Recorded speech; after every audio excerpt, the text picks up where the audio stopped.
I give you the eye sweep.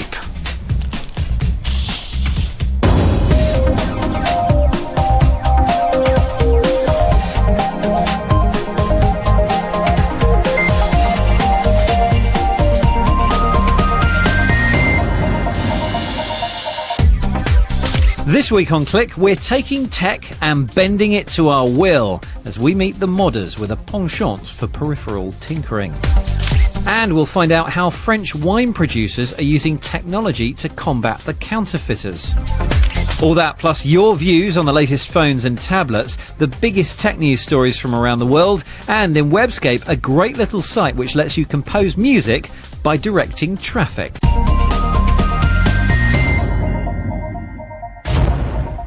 Welcome to Click. I'm Spencer Kelly. When you buy a new piece of kit, a phone or a games console for example, what do you do with it? Well, the chances are you unbox it, plug it in and then use it as per the instructions. But there is a certain kind of tech head who would prefer to take it apart, see how it works and then make it do something completely different. You may remember the big hoo-ha back in November surrounding Microsoft's brand new motion-sensing games controller Kinect, when scores of enthusiasts did exactly that. Well now, several months on, Microsoft has embraced the modders who are pushing the device far beyond its intended capabilities, as Mark Chislak reports. It started with a Wii. Enterprising enthusiasts began tinkering with the Wii's motion-sensitive controller. In 2007, a PhD student at Carnegie Mellon University, Johnny Lee, created a head-tracking system. Fast forward to 2010 and the launch of Kinect for the Xbox 360, the motion control system which doesn't need a controller. The combination of cameras, infrared sensors and a microphone allows the Kinect to track and measure the player's movements in 3D space. The possibilities that this device presented had an appeal way beyond energetic video gamers. Electronics enthusiasts and software wizards wondered how much more could be got out of this little black box of tricks, if only it could be plugged into a PC rather than an Xbox. Almost as soon as it went on sale, enthusiasts created drivers which allow them to access the Kinect's output data. Kinect is really just a device that outputs some ones and zeros like any other output device, like a mouse, for example. And the outputs are a bit more complicated, and to make Kinect work, they needed to use Bluetooth and a set of libraries that enable the information to be decoded. Clips began to appear on YouTube of the device being used to capture video in pseudo 3D and change TV channels with a wave of a hand. It's even been plugged into a Mac, resulting in projects like this, a virtual puppet controlled by hand movements. More and more uses beyond video games have been found for that little box, and as time passes, those applications have shifted away from, hey, look at what this can do, into more considered territory. This is Warwick University's engineering department. For the last 5 years, students here have been running a mobile robotics team. The current crop of software and mechanical engineering students have created a rescue robot for use in disaster areas. Its job is to locate injured humans in hazardous environments, and a familiar piece of off-the-shelf technology assists in that task. We use a lot of sensors. Things like the CO2 sensors, the webcams are just simple basic off-the-shelf webcams, as is the Kinect, which we use for 3D mapping and depth perception. Off-the-shelf technology gives us a real chance to reduce the costs, really. For example, the Xbox Kinect, due to its mass appeal, costs us around sort of £150 compared to our old system, which only gave us 2D depth perception, which cost us around £3,000, so it's a massive reduction in cost. The Warwick team's robot is controlled remotely, its various sensors feeding data back to the operator. On board the robot, at the heart of the show, is a PC. It's crucial that all of the droid's onboard systems work seamlessly with this computer.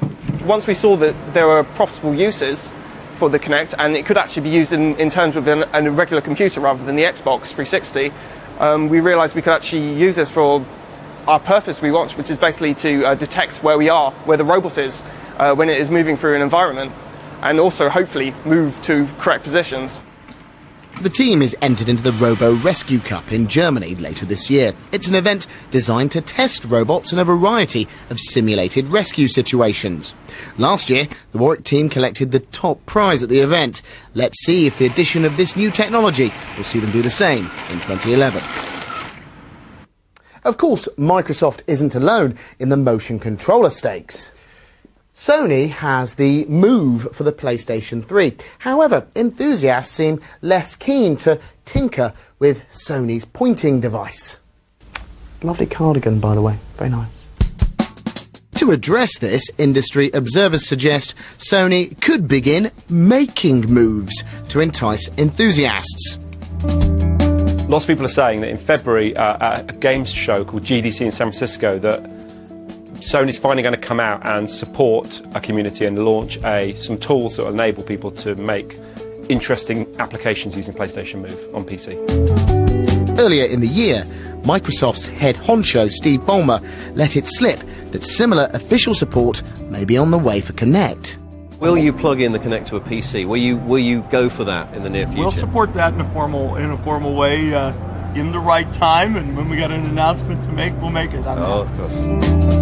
And that announcement has now been made, with Microsoft confirming official software development kits for Kinect in the PC for enthusiasts and amateur coders. But while hardware manufacturers seem keen to encourage hobbyists tinkering with their peripherals, interfering with actual consoles themselves and their software elicits a very different response. In January, Sony commenced a legal action against 100 members of the hacking group Fail Overflow. US hacker George Hotz, who as a teenager gained notoriety for unlocking the iPhone, is also included in the action. The case centres around the finding and publishing of details of security codes for the PlayStation 3. These codes allow any software to run on the console. They also make it possible to run pirated software on the machine as well. The legal action is still ongoing, and it's ignited fierce online debate about openness and who actually owns the products consumers buy. If you want a full open experience with a piece of kit, buy a PC, because that's where you can do anything you want. If you want an experience where somebody is taking control and supporting your online life, giving you really compelling games and helping connect gamers, you do have to give up some of the freedom to tinker with the piece of kit. Now, there is a theory that says you can do whatever you want with a piece of kit, but why, therefore, would a video games publisher, for example, or a phone manufacturer continue to support you? Why would they help give you cool stuff for your machine? So, some tinkering with off-the-shelf devices is tolerated by tech giants, but tinker too much and it could be game over. Mark Chislak. And Mark appeared this week on our sister programme, Digital Planet, which is on BBC World Service Radio, to talk more about modding and whether we should be allowed to hack the kit that we buy. If you'd like to listen to that, you'll find a link at our website, bbc.co.uk/click. OK, next up, this week's tech news. An English court has ruled that the founder of whistleblowing website WikiLeaks, Julian Assange, should be extradited to Sweden to face allegations of sexual assault against 2 women. Julian Assange denies the claims. His supporters say the move is politically motivated. They fear it'll make it easier for the US authorities to then extradite him there to face possible charges related to the publication of secret US embassy cables. His lawyers are to appeal the decision. Red faces in Seattle this week as Microsoft's update to Windows phones caused some to stop working altogether. Even though the problem was only reported to have affected a small number of Samsung handset owners, the software giant has withdrawn the upgrade and said it's working on a fix. It comes just weeks after a bug with the phone's use of Yahoo Mail caused owners to download 26 times as much data as was needed. And finally, under starters orders the world's first marathon for humanoid robots is underway in Osaka, Japan. The 5 droids running the distance are each around 40 centimetres tall and are capable of righting themselves should they take a tumble. They'll race around a 100-metre track until they cover the marathon distance of 26 miles, which is likely to take 4 days.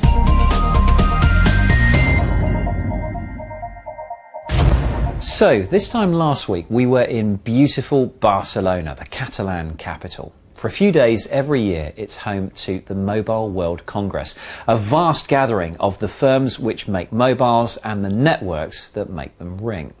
If you are following us on Twitter, you'll probably remember it for our stream of late-night tweets about being locked out of our accommodation. For the rest of you, it was the slew of new tablets that was turning heads. James in Hounslow tweeted that he was amazed and somewhat bamboozled by the amount of touchscreen tablets on the horizon. You're not kidding. While Donovan UK is sceptical that tablets are anything worth investing in. What concerns me, he says, is the concentration on the cul-de-sac of tablet computing. The mobile is the PC in your pocket. Your pocket! Well, you'll just have to get bigger pockets then, won't you, Donovan? Now, while some of you were sceptical about the role of tablets in our digital world, others were intrigued by the phone with 2 SIM slots. Nothing new, as we pointed out in our report. They've been popular in some countries for a while. Tamrat in Ethiopia is certainly used to seeing them. Dual SIM is popular in Ethiopia, he says. Many cell phones here have dual SIMs. Kang Duli in Indonesia reports that dual SIM phones are popular there, and they're also made in China, but he says that they are easy to break. Here's a question from someone who goes by the name of CMAC the Monkey. Turns out his real name is Spencer. Yeah, I would have stuck with CMAC the Monkey if I were him. He wants to know if a dual SIM phone could use both SIM cards simultaneously to give double-speed downloads over 3G. In theory, we think yes, it could be possible. The phone that I demo could certainly be set to use one SIM for voice and the other SIM for data if that happened to work out cheaper on your tariff. But it couldn't do double speed downloads using both SIMs simultaneously for data. However, one of our colleagues at MWC was using a special box to broadcast live TV from Barcelona, and that used 7 3G SIM cards all working in parallel to provide enough bandwidth. Didn't work properly though. Apparently the mobile network was overloaded. Who'd have thought?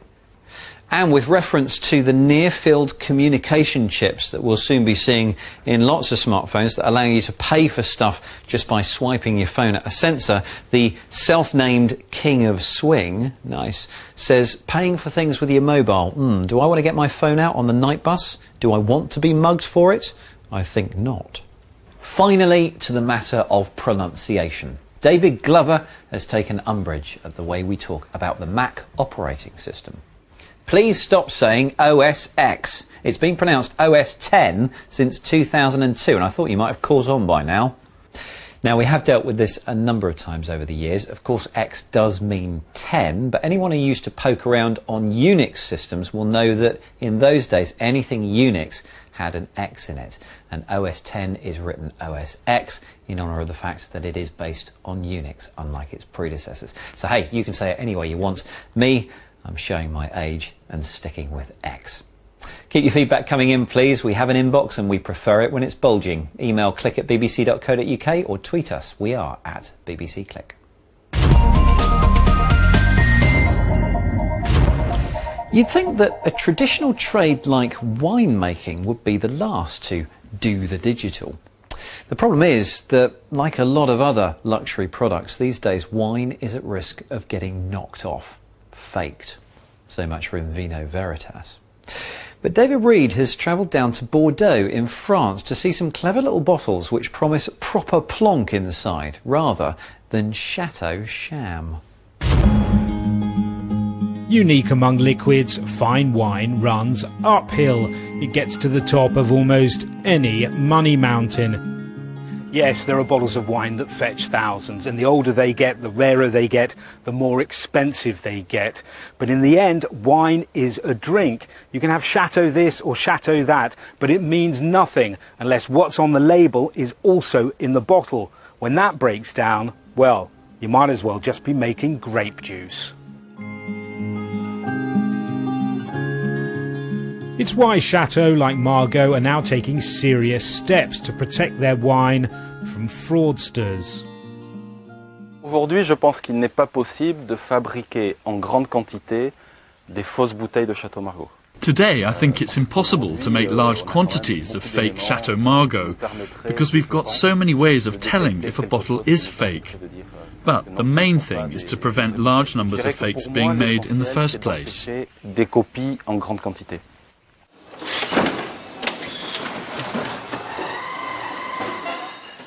Chateau Margaux is confident it can beat the forgers, not least because every bottle carrying its wine is bristling with security features.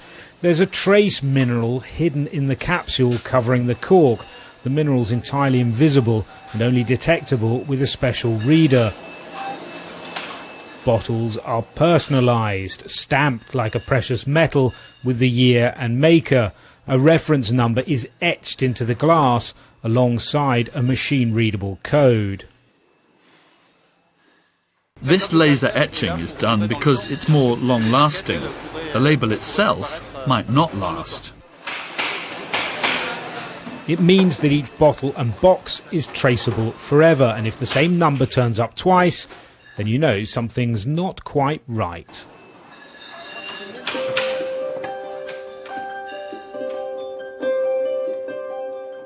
Chateau Margaux is also looking at another technology being widely used in the fight against frauds: bubbles. The bubbles in this plastic film are a new kind of code. Because the constellations are completely random, unique and impossible to imitate, if they're put on a seal they can act as visual or machine-readable proof that the product the seal is on is genuine. On each bubble seal you have a bubble tag here, and then you have data metrics, a website and a reference number. Anyone can go on the website, key in the reference number and get access to the image of the bubble tag. You can check the bubble tag visually against the one in the database, or an automated service for documents has a software do the job. The green light in the background means that the signature are matching. In the wine business, it's true that selling wine over the internet, and especially when you find wine over the auctions, it's getting a big problem, because you cannot be sure about the origin of the wine bottle, and also you cannot be sure what's inside the bottle. So what we have developed is a seal that goes on the capsule of the bottle to show that it's an original bottle, but also that this bottle has never been opened before. These are all measures to protect new wines, but how do you confirm the authenticity of the old? The Antique Wine Company has devised a test with Bordeaux's Centre for Nuclear Studies, and it involves measuring the levels of an isotope released into the atmosphere when nuclear bombs are tested.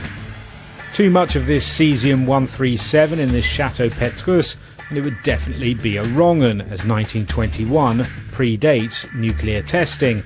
The company claims it can test the age of wine without even opening it. Nuclear pulses, bubble codes, mineral capsules. It's all a bit weird science for such a staid and traditional trade. But if it means they can guarantee the contents of these pricey green bottles, then that's probably worth drinking to. David Reed combining his love of technology with his love for a drop of the old vino. Now then, being based in London, the Click team is used to the joys of the big city. The tall buildings, the traffic jams, the very limited shrubbery. If only the place had been designed using Kate Russell's first website for this week, the whole place would be a whole lot more harmonious. Literally. Who would have thought a housing estate could make such sweet music? At isleoftune.com you can do just that by building your own little melodic map. Once you've laid down some roads, you can start putting up houses, trees and flower gardens, all of which trigger a different sound. Send your cars off around the route to play a simple tune. This game is a little bit like SimCity crossed with Mario Paint, which long-term Webscape viewers will remember from a 2009 review. Doesn't time fly? Some people have been really creative with their map of music, remaking classics like Michael Jackson's Beat It.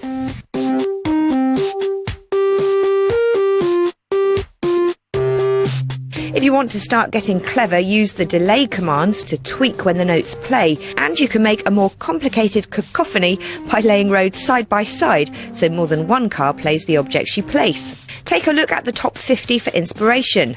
The music isn't particularly sophisticated, but it certainly is fun.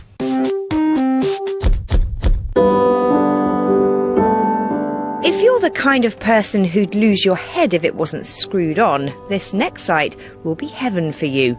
lostpropertyheaven.com. This is an interesting new concept beginning in the UK, where people can search for lost items and, of course, register any items they find. The service is free to use if you collect your lost property yourself, and they can even handle shipping for you at a small cost. The idea is proving popular with train operators and airports, where a staggering amount of items are lost each week. The makers also tell me that they're in talks with health services, the police and even local government about becoming an official lost and found service.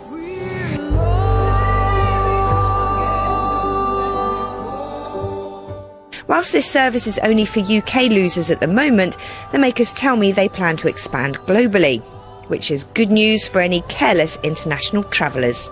Follow them on Twitter for updates as the service grows.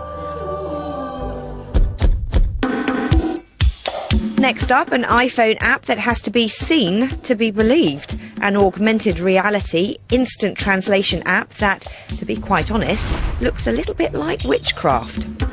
Seeing is believing. Once downloaded, you can use your camera view to have the app translate short blocks of text, like signs or menu items. It happens in real time, right in front of your eyes, and feels very much like the next leap forward in AR applications. You'll have to download the language modules at a cost if you want to do any actual translations, but the demo should give you a pretty good idea of how the whole thing works by reversing the letters on the screen or making them vanish completely. The language modules aren't exactly cheap for an app. At the time of filming this, the Spanish-English version is £5.99, and like all translation tools, complicated phrases are more an estimation than exact.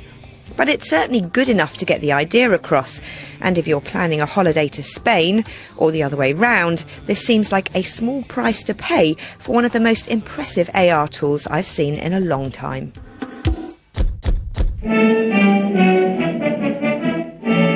Good news for those who like to tweet from their BlackBerry. The official app has had a facelift, and version 1.1 is released on beta this week.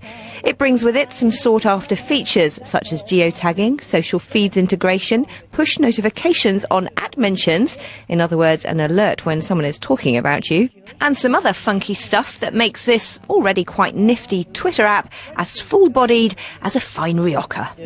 I lift up my finger and I say tweet, tweet. You will have to be a member of BlackBerry's beta zone to download it though, and you'll find out more details about that on their website.